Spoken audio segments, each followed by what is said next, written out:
పరిశుద్ధుడవైన మా ప్రియ పరలోకపు తండ్రి, మీ ఘనమైన నామానికి వందనాలు చెల్లిస్తూ ఉన్నాం.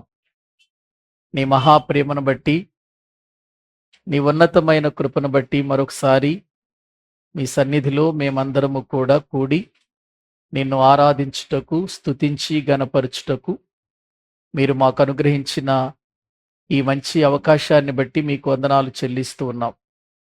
ఈ రాత్రి వేళ మరోసారి నీ సన్నిధిలో ఉన్నటువంటి మా అందరితో మీరు మాట్లాడమని ప్రార్థిస్తూ ఉన్నాం.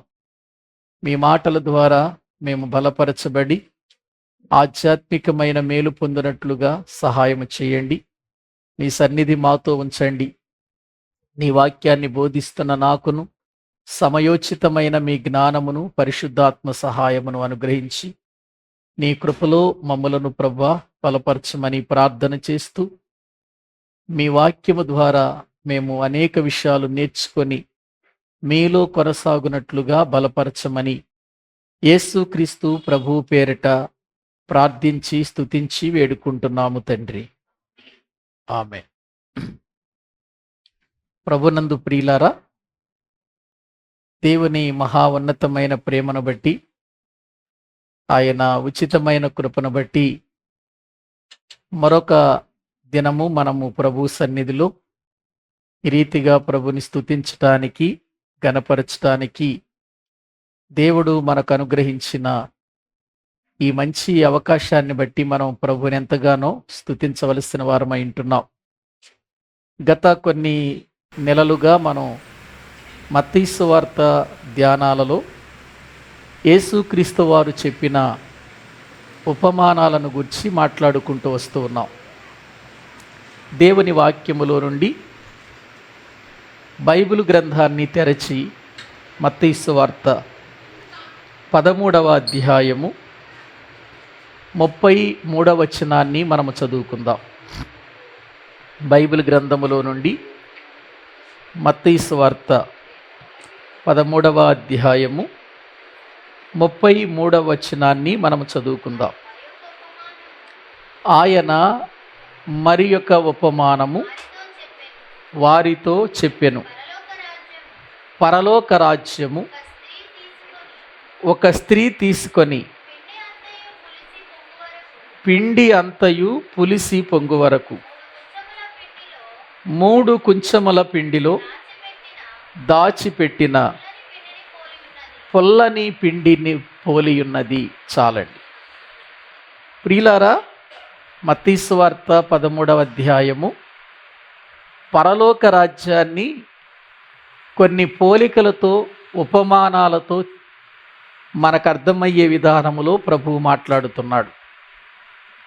ఎందుకంటే పరలోక రాజ్యపు సంగతులు మనకు తెలియకపోతే, పరలోక రాజ్యాన్ని గురించి మనము ఎరగకపోతే, మనము ఎలా బ్రతకాలో, పరలోకానికి వెళ్ళటానికి ఎటువంటి అర్హతలు కలిగి జీవించాలో మనకు తెలియదు. అందుచేత పరలోక రాజ్యాన్ని గురించి తెలుసుకునే ఈ భాగ్యం దేవుడు ఉపమాన రీతిలో మనతో బోధించినట్లుగా మనం చూస్తున్నాం. పరలోక రాజ్యాన్ని గురించి ఆయన మాట్లాడుతూ విత్తువాని ఉపమానాన్ని గురించిన సంగతులు చెప్పాడు. అదే పరలోక రాజ్యాన్ని పొలములో విత్తిన గోధుమలు, ఆ గోధుమల మధ్యలో గురుగులు విత్తబడిన విధానం చెప్పాడు. అదే పరలోక రాజ్యాన్ని గూర్చి ఒక ఆవగింజను పోలినటువంటి విధానం చెప్పాడు. మనం చదువుకున్న ఈ భాగములో ఈరోజు పరలోక రాజ్యము ఒక స్త్రీ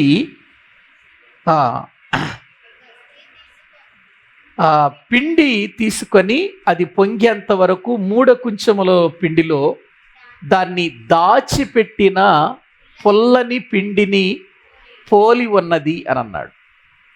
అంటే ఇది పొల్లని పిండిని కూడా దేంతో పోల్చి చెబుతున్నాడు అంటే పరలోక రాజ్యాన్ని గూర్చి. పరలోక రాజ్యం ఇక్కడ మనకు తెలియవలసిన అతి ప్రాముఖ్యమైన విషయం ఏంటంటే, పరలోక రాజ్యం ఏంటి, పొల్లని పిండితో పోల్చటం ఏంటి? పరలోక రాజ్యాన్ని పుల్లని పిండితో ఎందుకు పోల్చాడు? పుల్లని పిండిని గురించి బైబిల్ గ్రంథంలో మనము చూస్తే అంతా కూడా నెగిటివ్గానే మనకు కనబడుతుంది. మరి ఈ పుల్లని పిండిని దేవుడు తీసుకొని ఎందుకు ఆయన మరి మనకు ఏం బోధించాలని ఈ సంగతులు చెప్పాడో మనము ఆలోచించాలి. ఒక స్త్రీని చూపిస్తున్నాడు. ఆ స్త్రీ పిండి అంతా కూడా పిసికి ఆమె ఏం చేసిందంటే 3 కుంచముల పిండితో కలియబెట్టింది. అది పులిసినట్లుగా దైవ గ్రంథంలో మనము చూస్తున్నాం. పొల్లని పిండితో పోల్చాడు పరలోక రాజ్యాన్ని. పరలోక రాజ్యాన్ని పుల్లని పిండితో ఎందుకు పోల్చాడు? బైబిల్ గ్రంథంలో పుల్లని పిండి అనేటువంటిది అసలు దేవునికి లేక దేవుని యొక్క సంబంధమైన కార్యాలకు దూరముగా ఉండవలసింది కదా. ఎందుకంటే కొన్ని వచనాలు నేను మీకు చూపిస్తాను. దేవుడు తన గ్రంథంలో పులిసిన పిండితో దేనిని చేర్చకూడదన్నాడో ఒక్కసారి మనము చూసి ముందుకు వెళదాం. నిర్గమాకాండము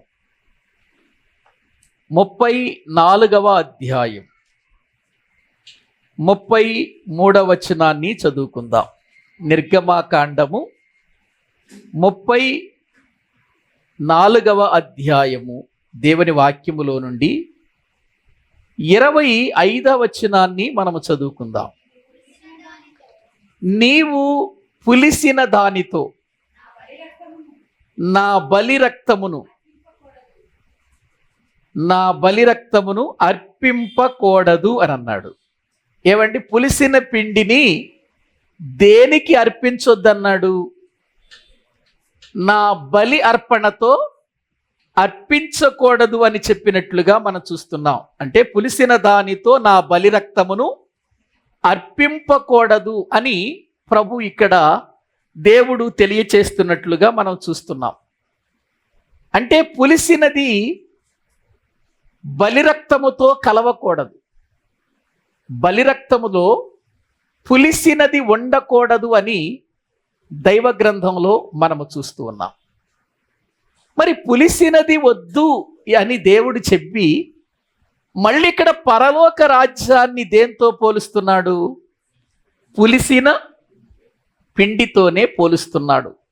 మరొక విషయం చూస్తారా? అదే నిర్గమాకాండం 12వ అధ్యాయము 20వ వచనాన్ని మనము చదువుకుందాం. బైబిల్ గ్రంథములో నుండి నిర్గమాకాండము ప్రియులారా 12వ అధ్యాయము 20వ వచనాన్ని మనము చదువుకుందాం.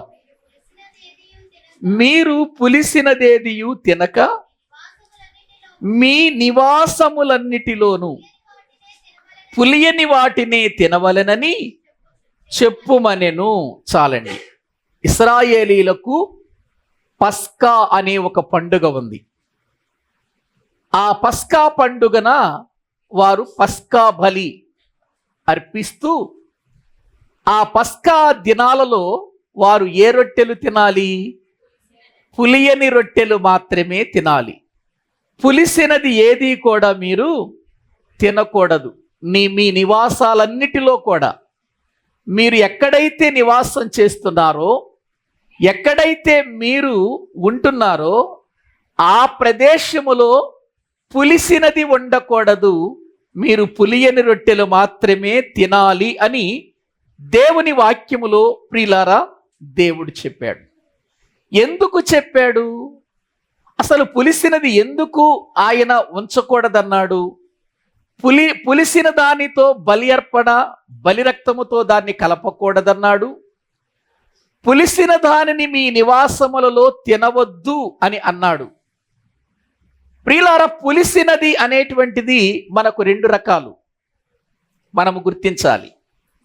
మనము రాత్రిపూట మజ్జిగ చేసి తెల్లవారుజామున చూసామనుకోండి, ఆ మజ్జిగ ఏమైపోతాయి? పులిసిపోతాయి. ఆ పులిసిన మజ్జిగను త్రాగుతాం మనం? త్రాగం.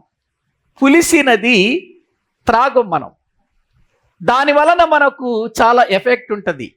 అందుచేత పులిసినది ప్రియులారా త్రాగం. కొన్ని పులిసిపోతూ ఉంటాయి. పులిసిపోయినటువంటి వాటిని మనం ముట్టుకోం. పులిసిపోయినటువంటి వాటిని మనము సేకరించటానికి ఇష్టపడం. ఇక్కడ దేవుడు కూడా పులిసిన పిండి చేరకూడదంటున్నాడు. పస్కా పండుగలో బలిరక్తముతో దానిని కలపకూడదు అని చెబుతున్నట్లుగా మనము లేఖనాలలో చూస్తున్నాం. ఇక క్రొత్త నిబంధనలోనికి వచ్చేసరికి ఈ పులిసిన పిండిని దేంతో పోల్చాడో వాక్యంలో చూస్తే లూకాసు వార్త 12వ అధ్యాయము మొదటి వచనాన్ని మనము చదువుకుందాం. లూకాసు వార్త 12వ అధ్యాయము మొదటి వచనము నుండి మనము చదువుకుందాం.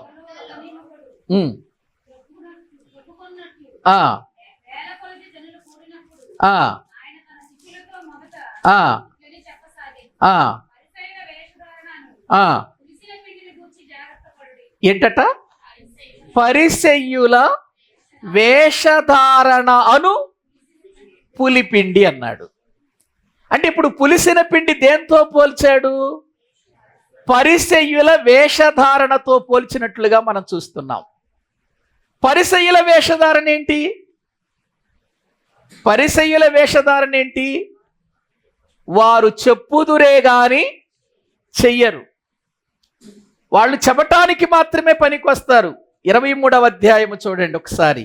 మత్తయి సువార్త బైబిల్ గ్రంథములో మనము చూడగలిగితే వాళ్ళు విధానం ఏంటో మనము చాలాసార్లు చదువుకున్నాం. మొదటి నుండి మళ్ళీ చదువుకుందాం.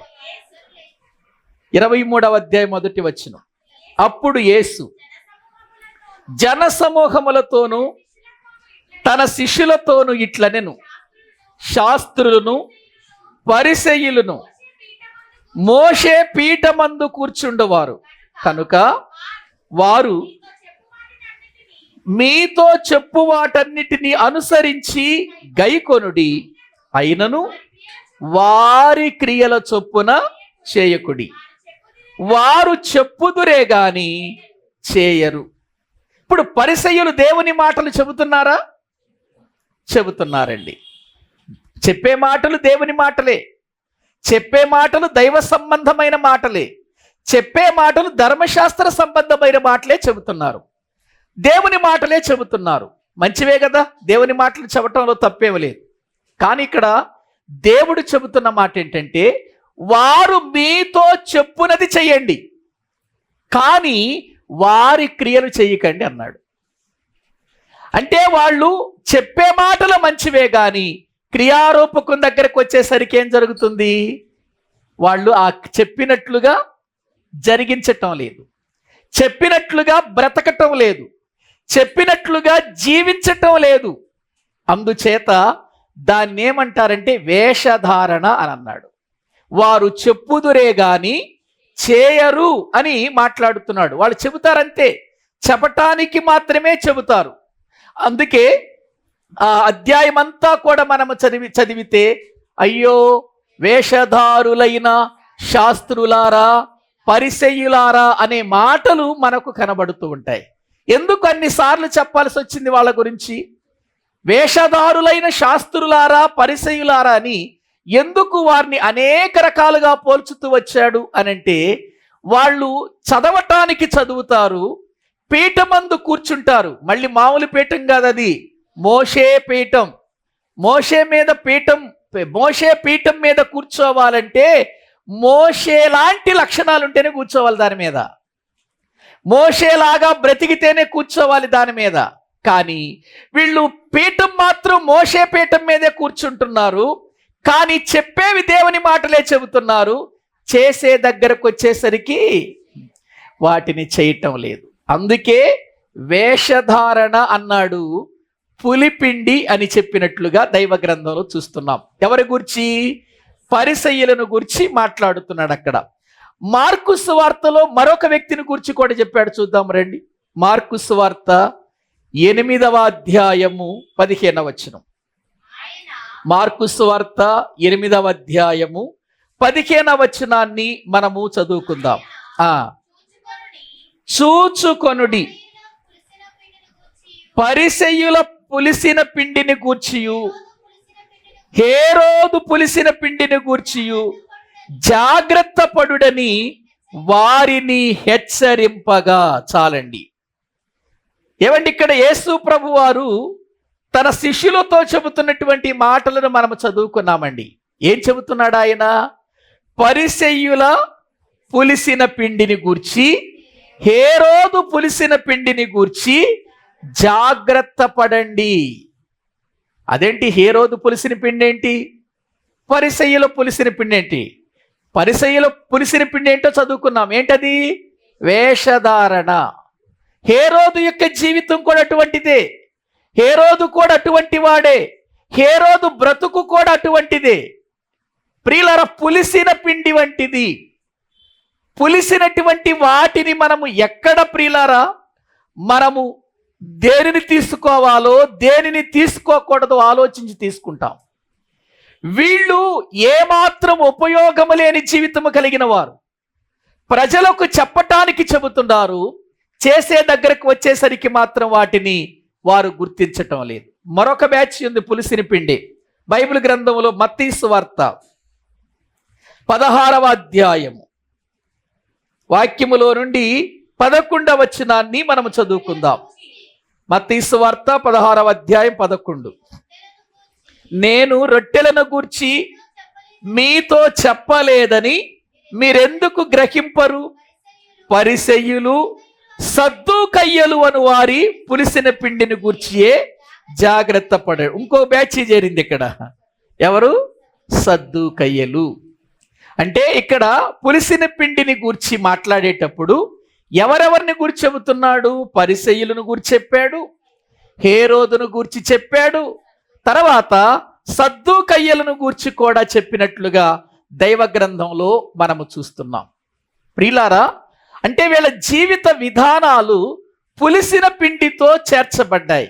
అసలు ఎందుకు వీళ్ళ జీవితాలు పులిసిన పిండితో పోల్చాడు అనంటే, బైబిల్ గ్రంథములో పులిసిన పిండిని దేనికి సాదృశ్యంగా చెబుతున్నాడో కొరింథీయులకు రాసిన మొదటి పత్రిక 5వ అధ్యాయము 6వ వచనము నుండి చదువుకుందాం.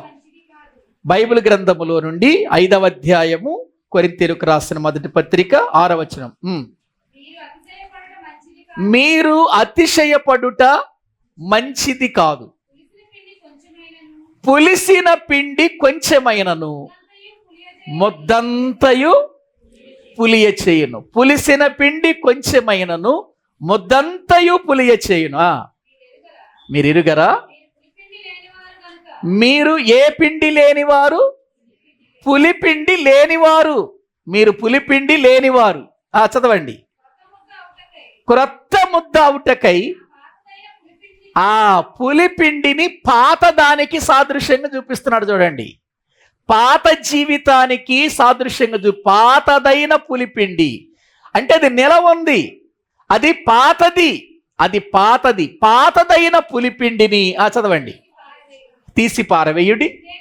అంతేకాక క్రీస్తు అను మన పస్కా పశువు వధింపబడెను కనుక పాతదైన పులిపిండితోనైనను దుర్మార్గతయు దుష్టత్వము అను పులిపిండి అన్నాడు. ఇక్కడ చూడండి, పులిపిండిని ఎలా పోలుస్తున్నాడు చూడండి. ఎటువంటిదట పులిపిండి? దుర్మార్గత, దుష్టత్వము అని అన్నాడు. చూడండి, దుర్మార్గతయను దుష్టత్వం అనేటువంటి పులిపిండి. ప్రియులారా, మనిషి హృదయములో యేసు రక్తములో కడగబడిన మన జీవితాలలో దుర్మార్గత ఉండకూడదు. మన బ్రతుకులో దుష్టత్వం ఉండకూడదు అని దేవుని వాక్యం మనకు చెబుతుంది. రక్షించబడిన తరువాత వీటన్నిటిని మనము తొలగించుకోవాలి కదా. వీటిలో నుంచి మనం బయటకు వచ్చేయాలి. దుర్మార్గత ఉండకూడదు, దుష్టత్వము ఉండకూడదు. ఏవండి, మనందరికీ తెలుసండి, బైబిల్ గ్రంథంలో గారడి సీమోను అనే ఒక వ్యక్తి కనబడతాడు అపోస్తుల కార్యముల గ్రంథంలో. ఈ గారడి సీమోను అనేటువంటి వ్యక్తి దేవుని వాక్యం చెబుతూ ఉండగా ఫిలిప్పు యొక్క మాటలు విని అతడు చేసిన అద్భుతాలు చూసి అతడు అందరితో పాటు నమ్మి బాప్తిస్మం పొందినట్లుగా మనము చూస్తున్నాం. నమ్మి బాప్తిస్మం పొందాడు. నమ్మి బాప్తిస్మం పొందిన తర్వాత అపోస్తలులు పేతురు యోహానులు వచ్చి అక్కడ ఉన్నటువంటి వారి మీద చేతులుంచినప్పుడు వారు పరిశుద్ధాత్మను పొందారు. పరిశుద్ధాత్మ పొందటం చూసి అక్కడ జరుగుతున్న కార్యాలను చూచి వారు మాట్లాడుతున్న భాషలను చూచి ఇదేంటి, ఇది విచిత్రంగా ఉంది, నేను ఎప్పుడు చూడలేదే, ఇది గనుక నా చేతిలో ఉంటే మాత్రం చాలా డబ్బు సంపాదించుకోవచ్చని పాత ఆలోచనలోకి వెళ్ళిపోయాడు. పాత ఆలోచనలు ఏంటి? అతనివి గారడీలు చేస్తూ మనుషుల దగ్గర ఏం సంపాదించేవాడు? డబ్బు సంపాదించేవాడు. ఇప్పుడు నమ్మాడు, ప్రభువుని నమ్మాడు, బాప్తీసం తీసుకున్నాడు, మళ్ళీ ఎక్కడికి వెళ్ళిపోయాడు? పాత ఆలోచనలోకి వెళ్ళిపోయాడు. అదే ఏంటి చెప్పండి? దుర్మార్గత. అదే దుష్టత్వం అనే పాతదైన పులిపిండి అని దేవుని వాక్యంలో మనము చూస్తున్నాం. ఒకనాడు మనము పాపాన్ని విడిచిపెట్టాం, పాపపు కార్యాలు విడిచిపెట్టాం, పరిశుద్ధుడైన క్రీస్తును నమ్ముకున్నాం, క్రీస్తు రక్తములో కడగబడ్డాం, పరిశుద్ధులుగా మార్చబడ్డాం. మళ్ళీ పాతది మనలో కనబడటానికి వీలు లేదు. పాతవి గతించెను, ఇవిగో సమస్తమును క్రొత్తవైపోయాయి, పరిశుద్ధమైపోయినాయి. మన నోట పాత పాట లేదు, క్రొత్త కీర్తన మన నోట ఉంచాడు ఆయన. క్రొత్త కీర్తన ఉంచాడంటే అర్థం ఏంటి? పాతది పోయింది, పాత జీవితం పోయింది, క్రొత్త జీవితం ఇచ్చాడు. క్రొత్త జీవితము నడవడిలో మనము జీవించాలని దేవుడు ఆశపడ్డాడు. ప్రియులారా, ఇప్పుడు పేతురు గారి దగ్గరకు వచ్చి, యోహాను గారి దగ్గరకు వచ్చి ఈ గారడీ సీమోను ఏమడుగుతున్నాడో తెలుసా? అయ్యా, నేను మీకు ద్రవ్యం ఇస్తాను. ఒకసారి ఆ మాటలు చదువుకుందామనండి. అపోస్తుల కార్యముల గ్రంథం దేవుని వాక్యములో నుండి ఆ మాటలు మనము చదివితే 8వ అధ్యాయము, అపోస్తుల కార్యముల గ్రంథము 8వ అధ్యాయము 19వ వచనము నుండి చదువుకుందాం. వారి ఎదుట ద్రవ్యము పెట్టి నేనెవని మీద చేతులుంచుదునో వాడు పరిశుద్ధాత్మను పొందినట్లు ఈ అధికారము నాకియ్యుడని అడిగెను. అందుకు పేతురు, నీవు ద్రవ్యమిచ్చి దేవుని వరము సంపాదించుకొందునని తలంచుకొనినందున నీ వెండి నీతో కూడా నశించునుగాక. నీ హృదయము దేవుని ఎదుట సరి అయినది కాదు గనుక ఈ కార్యమందు నీకు పాలు పంపులు లేవు. కాబట్టి ఈ పాత జీవితం, పాతదైన పులిపిండి ఉందే చెడుతనం, ఇది మానుకొని మారు మనసునంది ప్రభువుని వేడుకొనము అని అంటున్నాడు. ప్రియులారా, ఒకసారి ఆలోచించండి. ఎవరి మీద చేతులుంచుతారో వారి మీద పరిశుద్ధాత్మ దిగి వచ్చే వరం, ఆ అధికారము దేవుడు ఎవరికి ఇచ్చాడు? అపోస్తులులకే ఇచ్చాడు. ఇంకెవరికి ఇవ్వలేదు. అది అపోస్తులులకే ఇచ్చాడు. ప్రియులారా, అపోస్తులులకు ఇచ్చినటువంటి దానిని ఇప్పుడు ఇతడు దేని పెట్టి కొనాలనుకుంటున్నాడు? దేవుడిచ్చిన దాన్ని ద్రవ్యము, వెండినిచ్చి కొనాలనుకుంటున్నాడు. అదే ప్రియులారా, చెడుతనముగా పాతదైన పులిపిండిగా దేవుని వాక్యములో వర్ణించబడినట్లుగా వాక్యంలో మనము చూస్తున్నాం. కాబట్టి రాత్రి దేవుని మాటలు వింటున్న ప్రియులారా, దేవుని నుండి పొందే ఏదైనా మన జీవితములో ప్రియులారా దేవుడిస్తే పొందుకోవాలి తప్ప దేనిని డబ్బుతో మనము కొనలేం, వెండి బంగారాలతో కొనలేం. దేవుడు ఏదైనా మన జీవితంలో అనుగ్రహిస్తే తప్ప మనము దేని వలన కూడా దాన్ని పొందలేమనే విషయాన్ని మనము తెలుసుకోవాలి. ఒకవేళ అలా పొందుకోవాలనే ఆలోచన ఉంటే అది ఏ పిండి? పులిసిన పిండి. ఇప్పుడు కొరింథీయులకు రాసిన పత్రికలకు రండి. దుర్మార్గత, దుష్టత్వం అనేటువంటి ఆ పులిపిండిని కాకుండా నిష్కాపట్యమును, సత్యమును వారు పులియని రొట్టెల పండుగ ఆచరింతుము. అంటే దేవుడు పులిసిన పిండిని దేంతో పోల్చాడు? వేషధారణతో పోల్చాడు. ఏవండి? ఆ దుష్టత్వముతో పోల్చాడు, దుర్మార్గతతో పోల్చాడు. గ్రహించండి, వీటన్నిటిని పులిసిన పిండితో పోల్చి ఇప్పుడు పరలోక రాజ్యాన్ని కూడా దేంతో పోలుస్తున్నాడు? పులిసిన పిండితోనే పోలుస్తున్నాడు. ఇదేంటండి? ఇన్ని మాటలు చెప్పిన ప్రభువు పరలోక రాజ్యాన్ని పులిసిన పిండితో పోలుస్తున్నాడేంటి? పులిసిన పిండి మంచిది కాదన్నాడు. పులిసిన ప్రియులారా పిండి అది బలిరక్తముతో కలపొద్దు, అర్పింపకూడదన్నాడు. పులిసిన పిండితో చేయబడిన రొట్టెలు మీరు తినకూడదు అన్నాడు. పులిసినది ఏది ఉండకూడదు అని అన్నాడు. పులిసినది ఏదైనా ముద్దంతా పులియ చేస్తుంది కాబట్టి ఆ పులిసిన దానికి దూరంగా ఉండండి. అది వేషధారణకు సంబంధించింది, అది దుష్టత్వానికి సంబంధించింది, అది దుర్మార్గతకు సంబంధించింది, కాబట్టి మీరు దాని జోలికి వెళ్ళకండి అని చెప్పిన ప్రభువు ఇక్కడ పరలోక రాజ్యాన్ని దేంతో పోలుస్తున్నాడు? మళ్ళీ చదవండి రండి, మత్తయి సువార్త దైవ గ్రంథములో ప్రియులారా 13వ అధ్యాయము 33వ వచనాన్ని మనం చదువుకుందాం. ఆయన మరి యొక్క ఉపమానము వారితో చెప్పెను.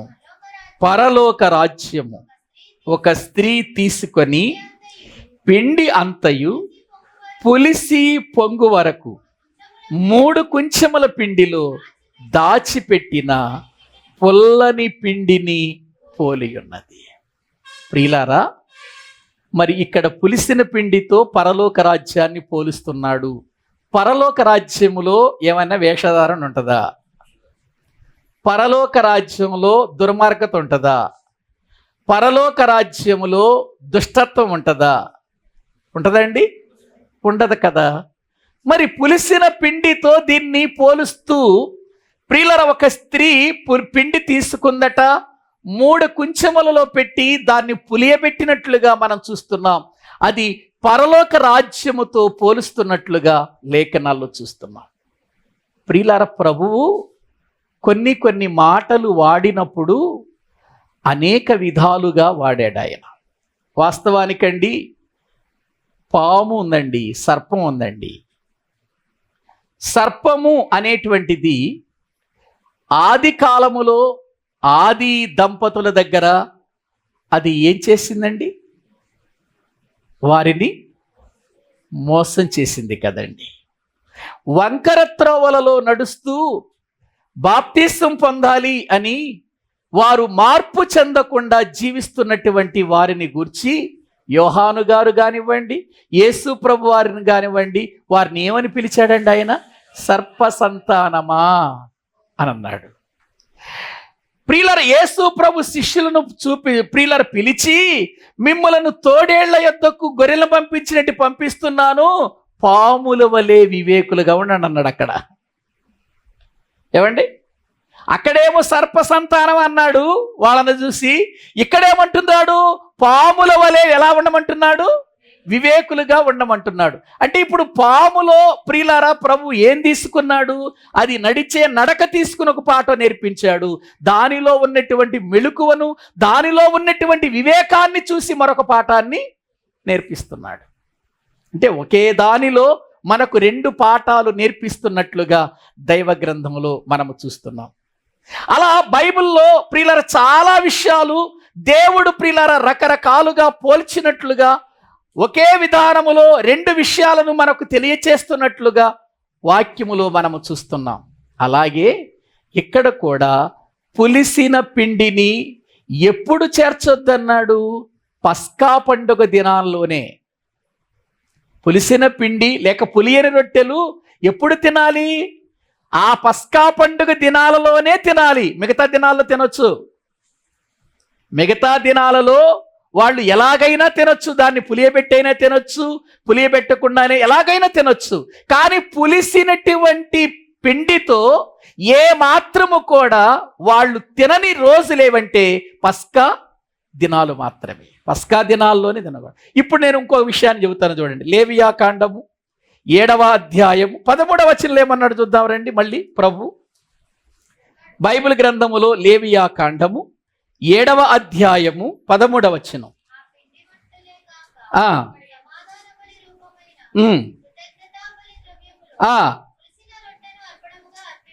ఇదేంటి మళ్ళీ ఇక్కడ ట్విస్ట్ మారింది చూడండి. ఇక్కడేమంటున్నాడు? పులిసిన రొట్టె అర్పించాలంటున్నాడు. అక్కడేమన్నాడు? పులిసింది వద్దన్నాడుగా, బలి రక్తముతో ఏం చేయొద్దన్నాడు. ఇక్కడేమంటున్నాడు? మళ్ళీ చదవండి ఆ వచనం. ఆ పిండి వంటలే 11వ వచనం చదవండి. 11వ వచనం. ఒకడు యెహోవాకు అర్పింపవలసిన సమాధాన బలిని గూర్చిన విధం ఇది. ఇదే బలి? సమాధాన బలి. ఇది సమాధాన బలి. ఈ సమాధాన బలిలో ఏమంటున్నాడు చూడండి. కృతజ్ఞతార్పణముగా దానిని అర్పించినప్పుడు తన కృతజ్ఞతార్పణ రూపమైన బలిగాక నూనెతో కలిసినవియు పొంగనివినైన పిండి వంటలను, నూనె పూసినవియు పొంగనివినైన పలచని అప్పడములను, నూనె కలిపి కాల్చిన గోధుమ పిండి వంటలను అర్పింపవలెను. అవే కాకుండా సమాధాన బలి రూపమైన కృతజ్ఞతా బలి ద్రవ్యములు, పులిసిన రొట్టెను అర్పణముగా అర్పించవలను. ఏవండి? అదేమో రక్త అర్పణ. అక్కడ ఇందాక మనం చదువుకుంది రక్త అర్పణలు అంటే బలి రక్తములో, బలిచ్చే రక్తములో ఏముండకూడదన్నాడు? పులిసింది ఉండకూడదు అని అన్నాడు. ఇక్కడేమంటున్నాడు? సమాధాన బలిలో పులిసింది ఉండాలి అని అంటున్నాడు. చూడండి ఇక్కడ అది కావాలి. ఇది సమాధాన బలి. దీని గురించి చాలా విషయాలు ఉన్నాయి కానీ ప్రియులారా, సమాధాన బలి గురించి, ఈ బలుల గురించి చాలా విషయాలు ఉన్నాయి కానీ అవి ఇప్పుడు మనకు కాదు. కానీ ఇక్కడ మనం గుర్తించాలి దేవుడు ఇక్కడ చెప్పటంలో ఉద్దేశం ఏంటి, ఎందుకు ఇక్కడ పులిసింది కావాలంటున్నాడు. అక్కడే పులియంది వద్దన్నాడు. ఆమోసు గ్రంథం చూడండి. ఆమోసు గ్రంథం 4వ అధ్యాయం 5వ వచనం. పులిసిన పిండితో ఏమర్పించాలట? ఏ పిండితో? ఇదేంటి మళ్ళీ స్తోత్రార్పణ అర్పించమంటున్నాడు ఇక్కడ. పులిసిన పిండితో స్తోత్రార్పణ అంటే పులిసిన పిండితో రమ్మంటున్నాడు. పులిసిన పిండితో నాకు ఆరాధన చెయ్యండి అంటున్నాడు. అంటే దీని అర్థం పులిసిన పిండితో అంటే దాని అర్థం ప్రియులారా, ఇక్కడ వేషధారణ గురించి కాదండి, ఇక్కడ దుర్మార్గతను గురించి కాదండి. అలాగే ఇక్కడ 13వ అధ్యాయంలో మత్తయి సువార్తలో పులిసిన పిండి అనే మాట చెప్పినప్పుడు అక్కడ ఏమన్నాడు అని అంటే ప్రియులారా, అది పిండి కొంచెమే కానీ అది కొంచెము పిండి తీసుకొని మనం ఒక చోట పులియబెట్టడానికి నిలవబెడితే అదేమవుతుందంటే ఎక్కువ పదార్థం అవుతుంది, అంటే పొంగుతుందన్నమాట. పులిసిన పిండిలో ఉన్న ఒక లక్షణం ఏంటి చెప్పండి? పొంగుతుంది. అందుకే మనం అట్లేసే టైంలో ఏం చేస్తాం? రాత్రిపూట పిండిని రుబ్బి ఏం చేస్తాం? దాన్ని ఆ రాత్రి నిలవ పెడతాం. తెల్లారేసరికి అది బకెట్లో వేస్తే తెల్లారేసరికి ఎంత అయింది? బకెట్ అయిపోద్ది. అంటే విస్తరణ గురించి మాట్లాడుతున్నాడు ఇక్కడ. పరలోక రాజ్యము కూడా విస్తరణతో కూడింది. మొదట ప్రారంభమైనప్పుడు కొంచెమే కానీ అది నేటికి ఏమవుతుంది చెప్పండి? ఉన్న కొలది ఏమవుతుంది? అది విస్తరిస్తున్నట్లుగా దైవ గ్రంథంలో మనము చూస్తున్నాం. ఏవండి, మొట్టమొదటిగా పేతురు గారు దేవుని వాక్యాన్ని బోధించినప్పుడు 3000 మంది రక్షణ పొందారు. ఆ 3000 మంది రక్షణ పొందినది 3000తో ఆగిపోయిందా? దినదినం ఏమయ్యింది? విస్తరించింది సంఘం. ఒక్కసారి రండి వాక్యములో అపోస్తుల కార్యముల గ్రంథం. ప్రియులారా, బైబిల్ గ్రంథములో ఇది విస్తరణ కొరకు చెప్పిన మాట అండి. ఇక్కడ ప్రభువారు విస్తరణ గురించి చెప్పినటువంటి మాట. దేవుని వాక్య భాగములు మనము చూస్తే అపోస్తుల కార్యముల గ్రంథం 2వ అధ్యాయము ప్రియులారా వాక్యములో మనము చూస్తే 41వ వచనం.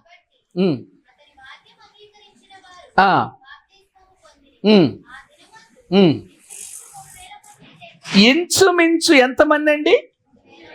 3000 మంది చేర్చబడిరి అని ఉంది. 47వ వచనం చదవండి. ఆనందముతోను నిష్కపటమైన హృదయముతోను ఆహారము పుచ్చుకొనుచుండిరి. మరియు ప్రభువు రక్షణ పొందుచున్న వారిని అనుదినము వారితో, ఎవరితో? రోజులు గడిచే కొలది అనేకులు రక్షించబడి మొట్టమొదటిగా రక్షణ పొందిన 3000 మందితో ఏం చేయబడుతున్నారు? చేర్చబడుతున్నట్లుగా దైవ గ్రంథంలో మనము చూస్తున్నాం. ప్రియులారా, మరొక వచ్చిన 4వ అధ్యాయంలోనికి రండి. 4వ అధ్యాయము వాక్యములో మనము చూస్తే ప్రియులారా, 1వ వచనము నుండి, వారు ప్రజలతో మాటలాడుచుండగా యాజకులను, దేవాలయపు అధిపతియు, సద్దూకయ్యులను వారు ప్రజలకు బోధించుటయును, యేసును బట్టి మృతులలో నుండి పునరుత్థానము కలుగునని ప్రకటించుటయు చూచి కలవరపడి వారి మీదికి వచ్చి వారిని బలత్కారముగా పట్టుకొని సాయంకాలమైనందున మరునాటి వరకు వారిని కావలిలో ఉంచిరి. వాక్యము వినిన వారిలో అనేకులు నమ్మిరి. వారిలో పురుషుల సంఖ్య ఇంచుమించు 5,000 మంది. 2వ అధ్యాయంలో ఎంతమంది? 3,000 మంది.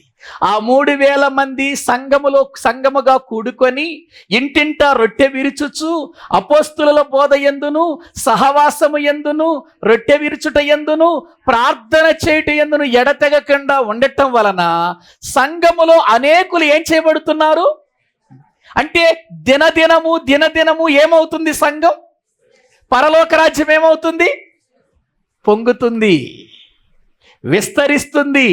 పులిసిన పిండి పొంగినట్లుగా అది విస్తరిస్తున్నట్లుగా మనం చూస్తున్నాం. ఇంకా వాళ్ళు ప్రకటన చేస్తూ ఉండగా 4వ అధ్యాయంలోకి వచ్చేసరికి ఎంతమంది ప్రభు నమ్ముకున్నారు? 5,000 మంది. ఎవరు వాళ్ళు? పురుషులు రక్షణ పొందటం అంటే సామాన్యమైన విషయమా? ఏ చర్చిలోకైనా వెళ్ళండి, ఏ మీటింగ్లోకైనా వెళ్ళండి, పురుషుల సంఖ్యకు కనపడుతుందా, స్త్రీల సంఖ్యకు కనపడిద్దా? ఎందుకని? పురుషులు అంత తొందరగా నమ్మరు, అంత తొందరగా రారు. ప్రియులారా, కానీ ఇక్కడ 3,000 మంది సంఖ్య కంటే 4వ అధ్యాయములో 5,000 మంది పురుషులే వచ్చారు. పురుషులే నమ్మారంటే స్త్రీలు నమ్మలేదనా? ఇక్కడ పురుషుల సంఖ్య లెక్కించబడుతుంది. కారణం ఏంటంటే విస్తారంగా ఏమవుతుంది? పరలోక రాజ్యం విస్తరిస్తుంది. ప్రియులార, విస్తరిస్తుంది. చూడండి వాక్య భాగములో ఇంకా మనము చూస్తే 5,000 మంది ప్రియులార వారు ఎంతో అద్భుతంగా రక్షించబడినట్లుగా మనం చూస్తున్నాం. ఇంకా ఆ తర్వాత మనము ఇంకా ముందుకొస్తే 6వ అధ్యాయం 1వ వచనం చదవండి. ఆ దినములలో శిష్యుల సంఖ్య ఏమవుతుంది చెప్పండి? పొంగుతుంది. పులిసిన పిండి పొంగినట్టుగా ఏమవుతుంది? పరలోక రాజ్యము పులిసిన పిండి పొంగినట్లుగా పొంగుతుంది, అంటే విస్తరిస్తుంది. ఆ విస్తరణ గురించి చెప్పటానికే ఇక్కడ ఆ మాటలు చెప్పినట్లుగా మనం చూస్తున్నాం. ఇంకా తర్వాత మనం దేవుని వాక్య భాగములో చూస్తే ప్రియులారా, ఇంకా చూడండి 9వ అధ్యాయం రండి.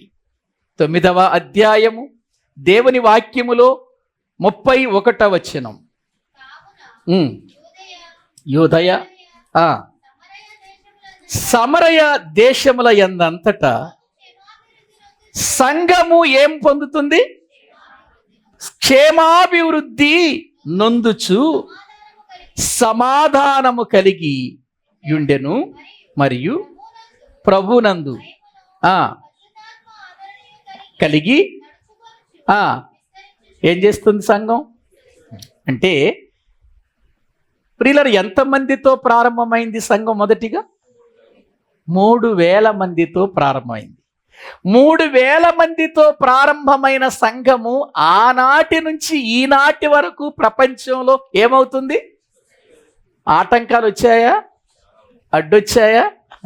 ప్రియులారా, ఎన్ని రీతులుగా ఇది పొంగకుండా చేయాలని ప్రయత్నాలు చేశారు, చేస్తూనే ఉన్నారు కదా. పొంగకుండా ఉందా?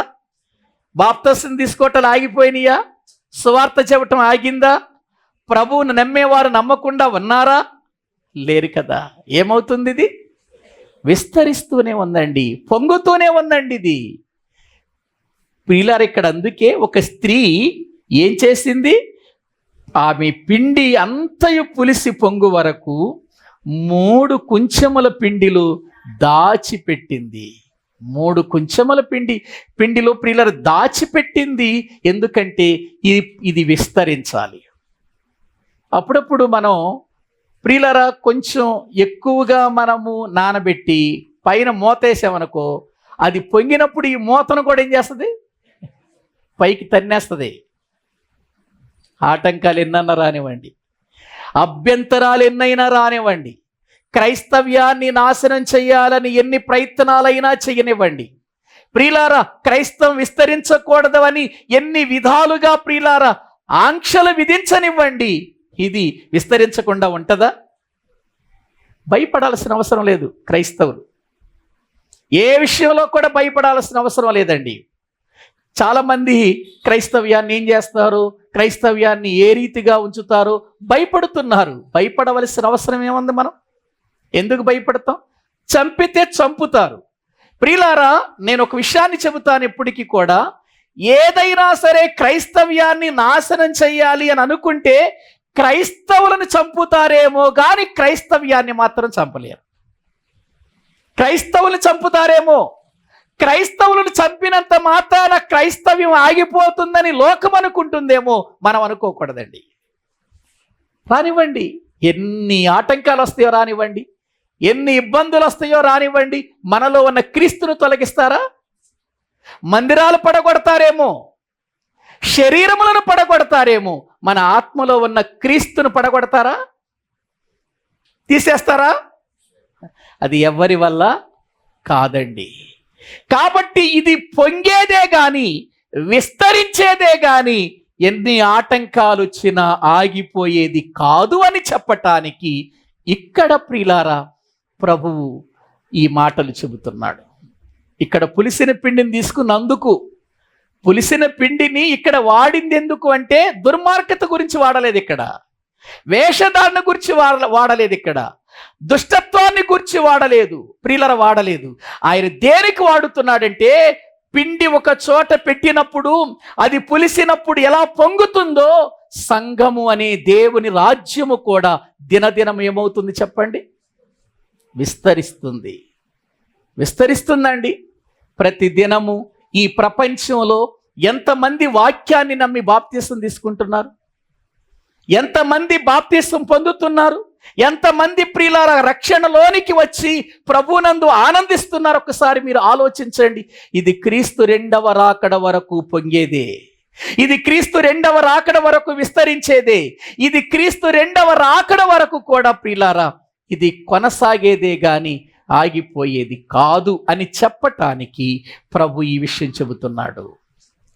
పులిసిన పిండి ఎలా పొంగుతుందో, పొంగి ఎలా విస్తరిస్తుందో, ఏ రీతిగా అది ఇదిగో కొంచెము పిండి 3 ప్రియులార కొంచెముల పిండిలాగా మారుతుందో, ఎంత విస్తారంగా అది వెళ్ళిపోతుందో, సంఘము కూడా అలాగే విస్తరిస్తుంది అని చెబుతున్నట్లుగా దైవ గ్రంథంలో మనము చూడగలుగుతున్నాం.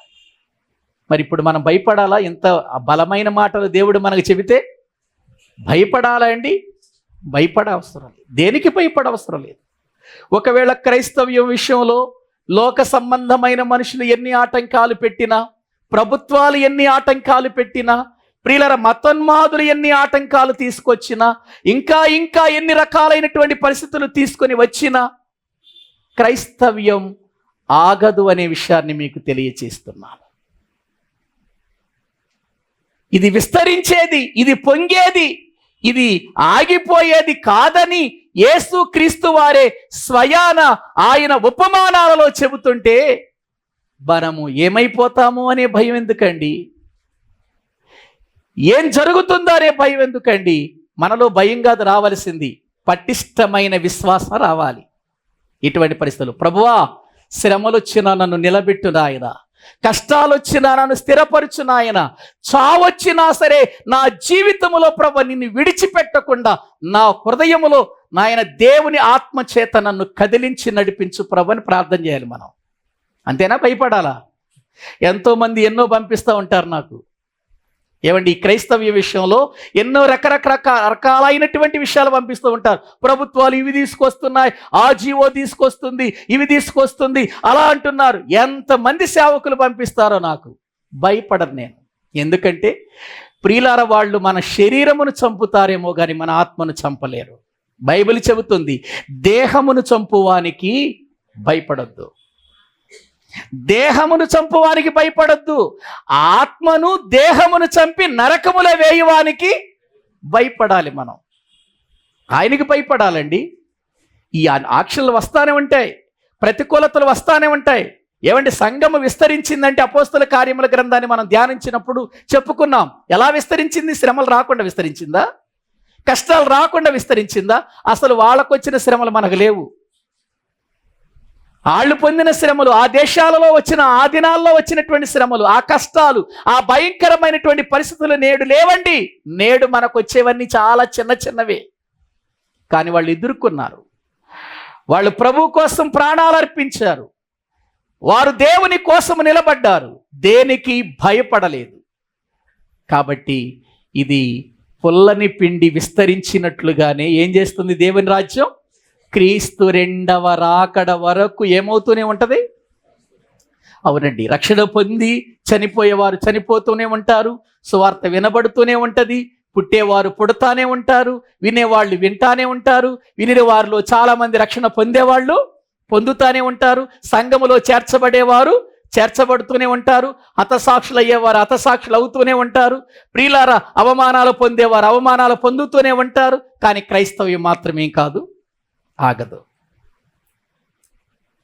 దేవుని రాజ్యం అంటేనే మరి అది, సంఘం అంటేనే అది. చిన్న చిన్న వాటికి మనము భయపడి, ప్రియులారా ఏం జరుగుతుందో, నాకేమైపోతుందో, నా రిజర్వేషన్లు పోతాయేమో, నాకు వచ్చేటువంటి ఉద్యోగాలు పోతాయేమో, లేకపోతే మాకు వచ్చేటువంటి అనేక రకాల పోతాయేమో, భయం ఎందుకండి? ఏమండి, అందరూ అవి ఉంటేనే బ్రతుకుతున్నారా? లేకపోతే బ్రతకటలేదా? దేవుడు బ్రతకటానికి ఎన్నిచ్చాడో మార్గాలు మన జీవితంలో. కాబట్టి ప్రియులారా భయపడకండి, విశ్వాసము కలిగి ధైర్యముతో ప్రభు సన్నిధిలో పుల్లని పిండి విస్తరించినట్లుగా సంఘము విస్తరించటానికి రక్షించబడిన మనము మన వంతు పని మనము ధైర్యంగా చేద్దాం. మనం ఉన్నంత వరకు అండి, మనం ఉన్నంత వరకు అదేగా వాళ్ళు చేసింది. మనం ఇందాక అపోస్తల కార్యములో చదువుకున్నాం. చూడండి వాళ్ళు ఏం చేశారు. 4వ అధ్యాయం 1వ వచనం మళ్ళీ చదవండి. అపోస్తల కార్యముల గ్రంథం. వారు ప్రజలతో మాట్లాడుచుండగా